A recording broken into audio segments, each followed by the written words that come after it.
ఈ కంచా గచ్చిబౌలి అనే ప్రాంతం ఏదైతే 400 ఎకరాలు ఉందో ఆ 400 ఎకరాలను నాశనం చేసి అక్కడ మరి ఒక రియల్ ఎస్టేట్ ఎంటర్ప్రైజ్ పెట్టాలనుకుంటున్నాడు. బడా బాబులకు ఆ ఏరియానంతా కూడా తాకట్టు పెట్టాలనుకుంటా ఉన్నాడు. దాన్ని పూర్తిగా మేము వ్యతిరేకిస్తున్నాం. ఇలా దేశంలో 1972 సంవత్సరంలోనే వైల్డ్ లైఫ్ ప్రొటెక్షన్ యాక్ట్ వచ్చింది.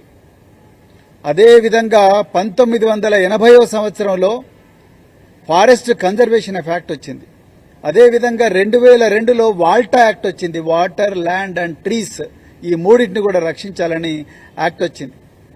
ఈ మూడు కూడా ఇక్కడ ఉల్లంఘించబడ్డాయి. పట్ట పగలే రాత్రింబవళ్లు బుల్డోజర్లు పనిచేస్తా ఉన్నాయి. పోలీసుల పహారాలో ఈ బుల్డోజర్లతోని వన్యప్రాణులను వాటి జీవితాలను నాశనం చేస్తా ఉన్నారు. వాటి గూడును చెదిరించేశారు. మొత్తం కూడా నాశనం చేస్తా ఉన్నారు. ఇది section 29 wild life protection act కింద పక్కా నేరం అయితే 3 సంవత్సరాల జైలు శిక్ష పడుతుంది.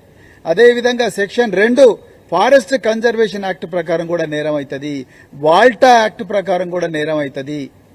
ఈ 3 చట్టాల కింద రేవంత్ రెడ్డిని ఆ మంత్రులను కూడా నమోదు చేయాలని చెప్పేసి మేము ఇవాళ డిమాండ్ చేస్తున్నాం. అదేవిధంగా నిన్న ప్రెస్ మీట్లో పొంగులేటి శ్రీనివాసరెడ్డి, అదేవిధంగా మల్లు బట్టి విక్రమార్క, ఈయన హైదరాబాద్ సెంట్రల్ యూనివర్సిటీ పూర్వ విద్యార్థి, దుద్దిల్ల శ్రీధర్ బాబు, ఈయన కూడా హైదరాబాద్ సెంట్రల్ యూనివర్సిటీ పూర్వ విద్యార్థి, వీళ్ళు ముగ్గురు కలిసి పచ్చి అబద్దం తెలంగాణ ప్రజల ముందర పెట్టిండ్రు. అసలు హైదరాబాద్ సెంట్రల్ యూనివర్సిటీకి ఈ భూమికి సంబంధం లేదని చెప్పిండ్రు. అయ్యా శ్రీధర్ బాబు గారు, మల్లు బట్టి విక్రమార్క గారు, ఇప్పటికి కూడా చెప్తున్నా, మీకు ఇంగ్లీష్ వస్తుందని అనుకుంటున్నా.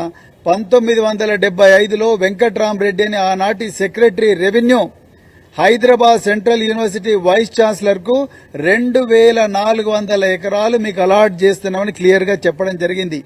ఆనాడు మీ కాంగ్రెస్ ప్రభుత్వం ఉన్నది. మీ కాంగ్రెస్ ప్రభుత్వం తెలివిగా వీళ్లకు ల్యాండ్ రైట్స్ ఇవ్వకుండా యూనివర్సిటీ వాళ్లకు నామకే వాస్తే ల్యాండ్ రైట్ చేసి మీరు కట్టుకోండి తర్వాత చూద్దామన్నారు. కానీ అప్పుడున్న యూనివర్సిటీ వైస్ ఛాన్సలర్ తెలివిగా యూనివర్సిటీ చుట్టూ కాంపౌండ్ వాల్ కడితే ఆ కాంపౌండ్ వాళ్ళను కూలగొట్టి మీరు ఇలా మరి భూమిని ఆక్రమిస్తా ఉన్నారు. ఇది పూర్తిగా తప్పు. ఇది పూర్తిగా నేరం. తెలంగాణ ప్రజలను అప్పుడు హైదరాబాద్ అగ్రికల్చరల్ యూనివర్సిటీలో దాదాపుగా 100 నుంచి 200 ఎకరాల బయోడైవర్సిటీ పార్కు నాశనం చేసి ఆ రోజు హైకోర్టుకి ఇచ్చిండ్రు. ఏ బరిని అడిగి చేసిండ్రు మీరు ఇది?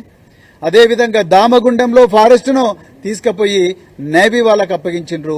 ఈ రోజు హైదరాబాద్ సెంట్రల్ యూనివర్సిటీ ఆ నెమళ్లు, ఆ వన్యప్రాణులు, జింకలు అవన్నీ హాహాకారాలు చేస్తుండగా విద్యార్థులందరూ ఆర్తనాదాలు చేసి మరి ప్రొటెస్ట్ చేస్తుండగా కూడా మీరు ఏమాత్రం పబ్లిక్ ఒపీనియన్ గౌరవించకుండా ఈ రోజు బుల్డోజర్లు పెట్టి ఈ ఫారెస్ట్ ను మొత్తం కూడా నాశనం చేస్తున్నారు. బీఆర్ఎస్ పార్టీ అంటే అటవీ ప్రాణులను రక్షించే పార్టీ. బీఆర్ఎస్ పార్టీ అంటే మరి ఫారెస్ట్ కవర్ ను 23% ఉండే ఫారెస్ట్ కవర్ ను పెద్దలు కేసీఆర్ గారు హరితహారం పెట్టి 33% చేసిండ్రు. ఒక్కరోజు 1 ఇంచు భూమిని ఆక్రమించలేదు.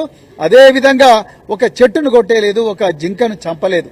కానీ మీరు ఏమాత్రం పట్టించుకోకుండా మీ ఆస్తులు పెంచుకోవడం కోసం, వేల కోట్ల రూపాయలు మింగేయడం కోసం మీరు, మీ గురువైన చంద్రబాబు నాయుడు, వీళ్ళు ఇద్దరు కూడా మీరు పగబట్టి తెలంగాణ మీద ప్రకృతిని ఏమాత్రం గౌరవించకుండా, వన్యప్రాణుల హక్కులను గౌరవించకుండా మీ ధనార్జనే ధ్యేయంగా మీరు ఈరోజు చేస్తున్నారు. తెలంగాణ ప్రజలు తప్పకుండా మేము శిక్షిస్తారు.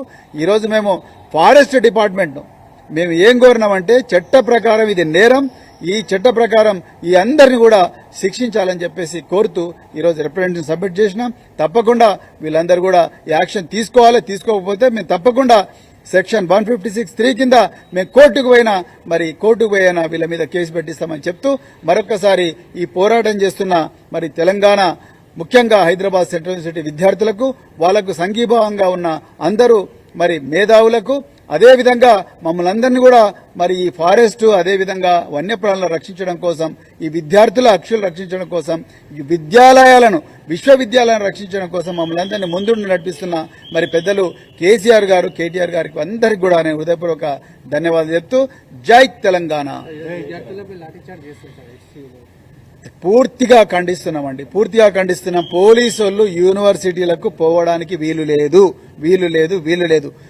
తెలంగాణ ఉద్యమం మలిదశ తెలంగాణ ఉద్యమం 2009లో జరుగుతున్నప్పుడు నేను ఉస్మాన్ యూనివర్సిటీ పోలీస్ స్టేషన్లో అప్పుడు డీజీపీ గారు పంపిస్తే ఓఎస్డీగా పోయినా మేము ఎప్పుడు కూడా పోలీస్ స్టేషన్ దాటి ఆర్ట్స్ కాలేజ్ దగ్గరికి పోలేదు.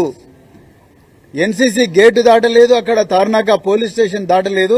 మేము ఎప్పుడు కూడా క్యాంపస్ బయట ఉన్న తప్ప పోలీస్ స్టేషన్ లోపలికి ఎప్పటికి పోలేదు.